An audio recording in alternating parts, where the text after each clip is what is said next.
This is Jamie Bennett, 28.1, part 3, and I'm talking about strategies to deal with situations on and off the pitch as a professional footballer. Situation number 1 is going to be a deliberate foul off the ball on the pitch. How would a player normally react? Most players these days would react by turning around and physically reacting, so that would end up in them being sent off maybe and costing their team the game, which happens in the hot-headed situations that a footballer finds himself in.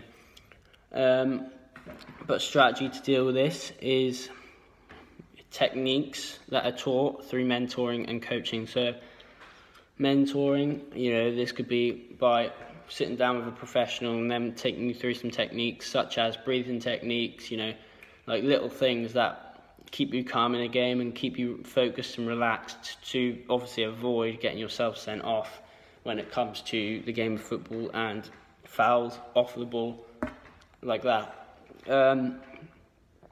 This is effective, I guess, if you take it in properly and do it with a professional.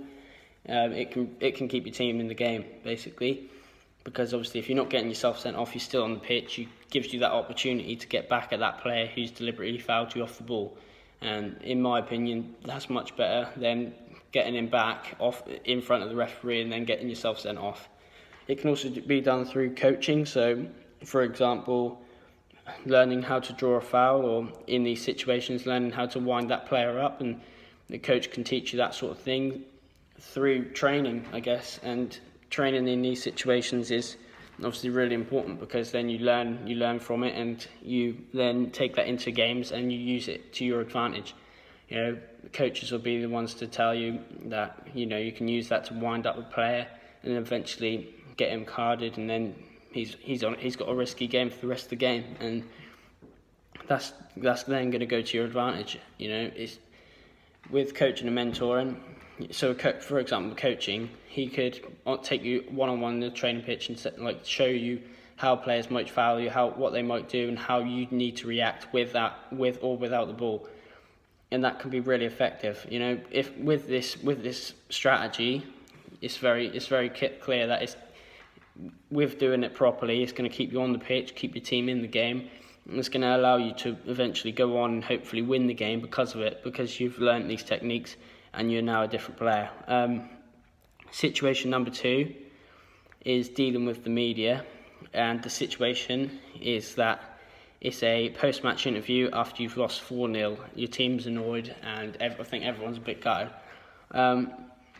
Most players, will go with the easy option and not comment on a lot and misjudge at the answers.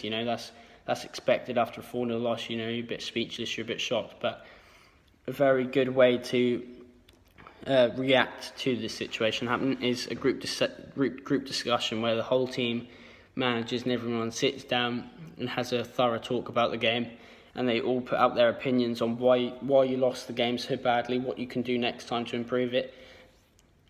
So with the manager leading it, but everyone has an input. So, for example, say we lost 4-0 and 3 of the goals were corners and no one was talking about it. You could put your point in there that we need to train on goal. We need to train on corner kicks. We need to learn how to mark players properly. Maybe we should switch to zonal marking from man to man.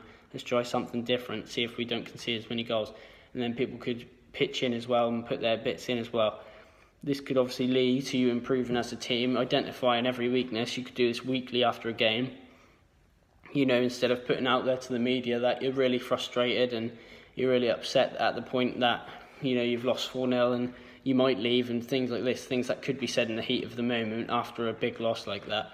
So group discussions is a very good strategy to deal with loss and deal with media, is, taking the easy route and saying, it was unfortunate today, and then taking that back to the training ground and then having that big group discussion afterwards. Situation number 3 is dealing with public fans, aggressive fans in a bar. You might have lost the game, or you might be not performing as well as you should have been lately, and you encounter some fans in the bar and they're drunken and they're aggressive towards you. The best strategy there, some players might try and defend themselves and square up, as you say. They might they might try and come back at that, but the best situation is probably to leave that situation at all.